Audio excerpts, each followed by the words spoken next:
Peliknya pengusutan kasus kematian Vina dan Eki cukup menarik perhatian sejumlah pihak, tak terkecuali mantan Bupati Purwakarta, Deddy Mulyadi. Ya, sejak kasus kematian Vina dan Eki mencuat ke publik, Deddy Mulyadi turut ikut andil bagian dalam mencari titik terang dalam kasus tersebut. Bahkan, Deddy Mulyadi turun tangan langsung mengusut kasus kematian Vina dan Eki ke Cirebon dengan menyambangi keluarga korban, bahkan keluarga terpidana. Selain itu, dalam proses sidang pra-peradilan Peggy Setiawan yang akan dilangsungkan pada 1 Juli 2024 mendatang, Deddy Mulyadi juga turut memberikan atensinya dan beberapa catatan penting yang harus diperhatikan dalam sidang pra-peradilan tersebut. Untuk mengetahui poin tersebut, maka inilah 5 catatan penting Deddy Mulyadi jelang sidang pra-peradilan Peggy Setiawan, versi Cumi Top 5.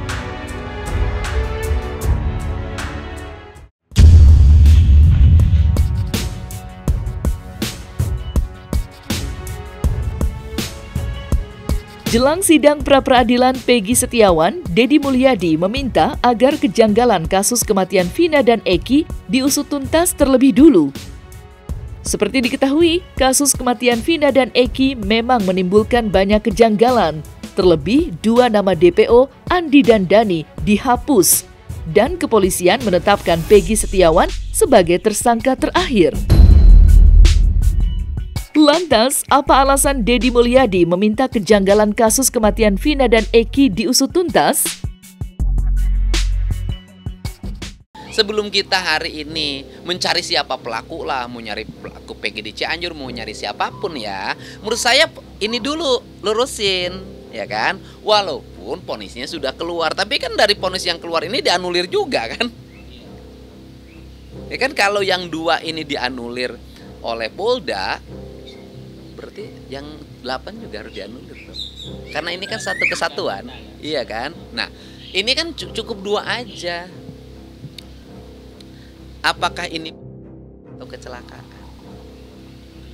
Clear dulu dong ini. Kalau dinyatakan bahwa korban itu diangkut dari tempat kejadian kemudian ke flyover, kalau di tempat kejadian disiksa atau dipukul, berarti darahnya harus netes panjang jalan dong. Ini kan tumpah ketika di pinggir jalan yang seperti orang terjatuh.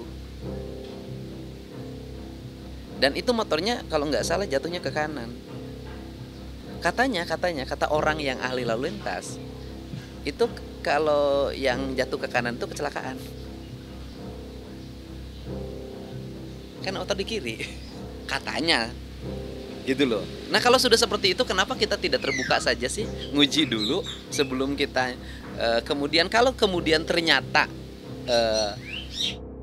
ya tinggal pertanyaan berikutnya, ini atau bukan. Kalau bukan ini, lantas siapa? Nah, itulah tugas polisi untuk mencari. Walaupun hukum sudah menyatakan mereka, tapi kan sekarang timbul keraguan bahwa mereka pembunuh. Publik ya. Dan polisi juga ragu kan. Keraguan polisi itu dengan mencabut 2 DPO, yang 2 DPO itu dianggap berperan secara aktif dan dalam melakukan pembunuhan.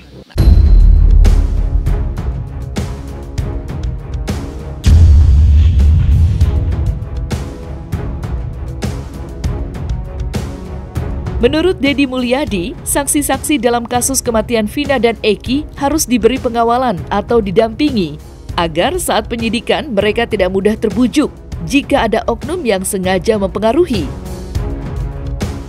Pasalnya, saksi-saksi yang dihadirkan sangat mempengaruhi pengungkapan kejanggalan kasus kematian Vina yang telah bergulir selama ini. Lantas, seperti apa kawalan yang seharusnya diberikan untuk para saksi tersebut? Saya katakan, kita berdebat setiap hari, ngomongin terpidana, ngomongin tersangka Peggy Setiawan, tanpa ada langkah hukum, ngapain? Dan saya juga seringkali agak menyesalkan terhadap teman-teman, gitu ya.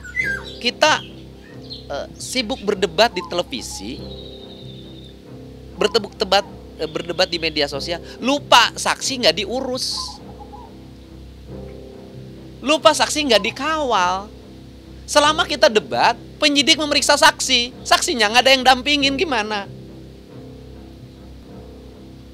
Saya menganalisis itu. Itulah yang saya mengambil langkah-langkah akrobat untuk saksi berkata jujur. Kan setelah wawancara saya waktu itu, Polda kan akhirnya memeriksa kembali saksi-saksi yang berbohong di Polda itu. Tetapi ketika diperiksa lagi sudah didampingi oleh 40 pengacara dari Feradi. Sudah ada sopir pribadinya, sudah ada yang mobil yang antarnya. Dia pede dong. Sebelumnya mereka datang sendiri, nyari ongkos sendiri, nggak didampingin. Kan nggak jeli begitu. Saya kan berkali ngomong, aduh ini nggak jeli nih. Saya tiap hari dibujuk oleh seluruh netizen itu untuk membuka rekening donasi. Tiap hari, Pak, saya dari di PTKE di sini, saya di sini, Pak Ade dibuka, saya nggak mau. Kenapa? Saya nanti dipersepsikan menjadi lain. Dan ya uang saya masih cukup lah walaupun sedikit untuk mereka. Dan ingat loh, sosiologi seorang tersangka dan seorang saksi bukan hanya keterangan dia di depan penyidik. Harus dipikirkan, mereka pergi ke Polda itu uangnya dari mana? Dari Cirebon ke Polda membutuhkan 1 juta rupiah sekali pergi kalau nyewa mobil. Selama dia pergi, pekerjaannya ditinggalkan. Proses ini yang mengakibatkan saksi mudah dibujuk. Saya tahu. Sehingga saya beresin itu semua. Saya beresin itu semua. Kamu jadi saksi, nggak usah takut transport. Kamu jadi saksi ninggalin kerjaan, nggak usah takut istri kamu di rumah tidak masak. Orang kalau itu dijamin, Pak, lurus, Pak.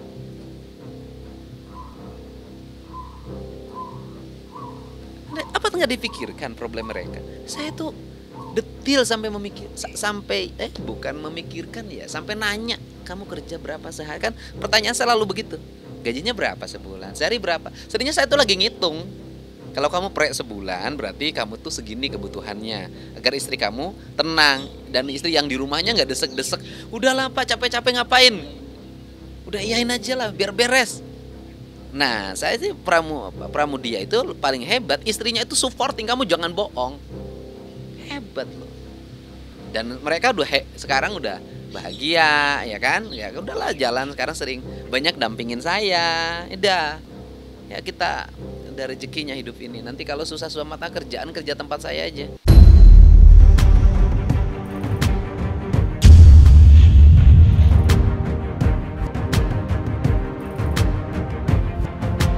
Sikap Ibtu Rudiana, ayah mendiang Eki, menjadi sorotan publik. Sejak Hotman Paris, kuasa hukum keluarga mendiang Vina, menilai jika ada sesuatu hal yang janggal yang disembunyikan oleh Ibtu Rudiana. Hal tersebut rupanya sama dengan sudut pandang Deddy Mulyadi yang merasa bahwa ada sesuatu yang harus dibongkar dari Ibtu Rudiana. Lantas, apa alasan Deddy Mulyadi meminta siasat Ibtu Rudiana dibongkar? Ya kuncinya penyidik. Kan anak-anak yang diperiksa sudah mengatakan saya diarahkan oleh penyidik.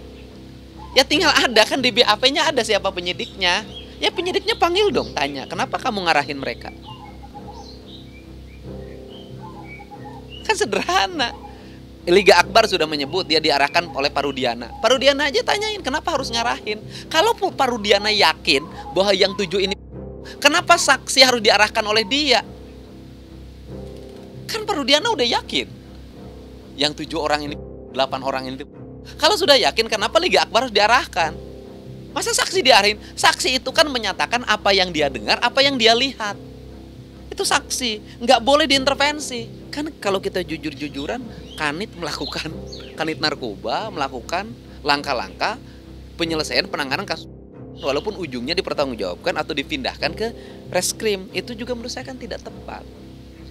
Kalau anak kita yang kena musibah, kalau mau harus kayak film di Amerika, lepas baju polisinya, lepas institusinya, ya kan, lepas senjatanya sendiri, eksekusi sendiri, clear. Ya kan? Ini kan menggunakan institusi negara, Pak. Ini kan orang menggunakan institusi negara untuk menyelesaikan sebuah problem yang menyangkut anaknya. Dan dalam dirinya ada kemarahan atas meninggalnya anaknya, melahirkan sebuah kecurigaan terhadap orang-orang tertentu, kemudian dilakukan penangkapan, penyiksaan, tanpa memberikan ruang untuk memenuhi unsur dari proses penyidikan itu. Unsur apa? Buktinya tidak cukup, tidak kuat. Oh, hakim memutus. Ya, kita tahu bagaimana proses peradilan di Indonesia.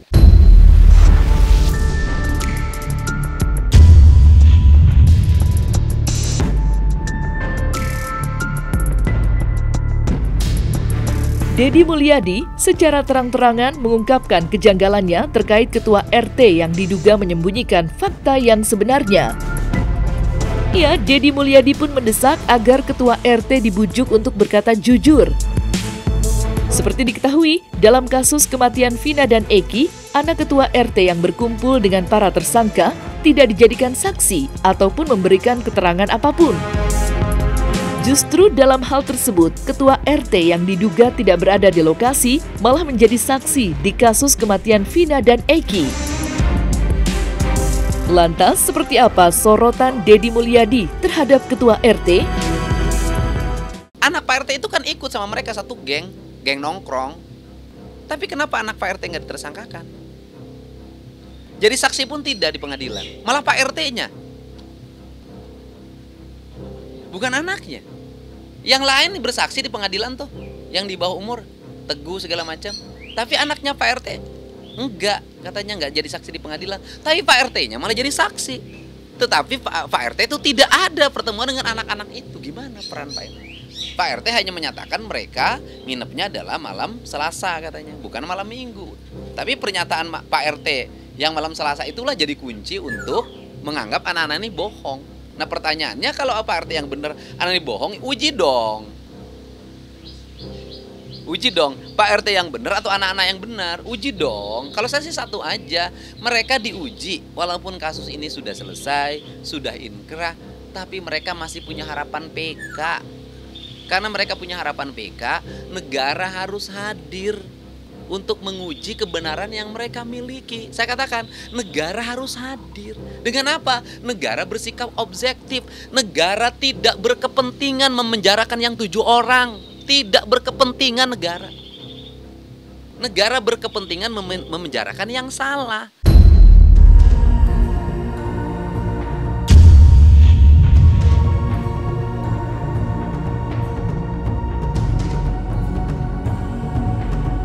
Catatan penting terakhir yang diberikan oleh Deddy Mulyadi dalam pengungkapan kasus kematian Vina dan Eki, yakni Deddy Mulyadi meminta agar kasus kematian Vina dan Eki dipecahkan dengan hati nurani. Ya, Deddy Mulyadi berharap dengan menggunakan hati nurani, pengungkapan kasus tersebut akan segera menemukan titik terang dan terselesaikan dengan tuntas. Lantas, seperti apa pesan yang disampaikan Deddy Mulyadi? Bella, mari kita gunakan hati nurani dalam hidup ini. Orang manusia itu ciri khasnya punya hati, punya rasa. Ketika manusia sudah tidak punya hati dan punya rasa, itu bukan manusia. Karena kan judulnya juga kemanusiaan yang adil dan beradab. Bahwa dalam negara Republik Indonesia, negara kesatuan Republik Indonesia, yang setiap orang bersumpah atas nama negara, atas nama Pancasila, esensi dari kemanusiaan itu adalah rasa dan perasaan manusia, penuh cinta kasih. Kalau itu pun kita sudah tidak punya, sudahlah, kita jangan mengaku diri sebagai manusia.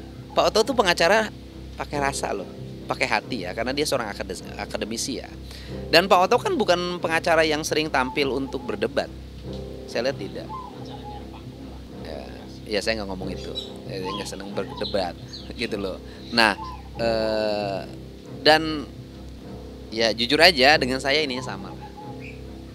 Keluhnya sama, ada satu kesatuan rasa. Saya selalu mengatakan manusia itu disatukan dengan rasa yang sama. Bukan hanya persoalan perbedaan agama, perbedaan suku, enggak. Manusia disatukan dalam ageman yang sama. Ageman yang sama itu adalah satu kesatuan rasa yang sama, dan itu akan jadi energi.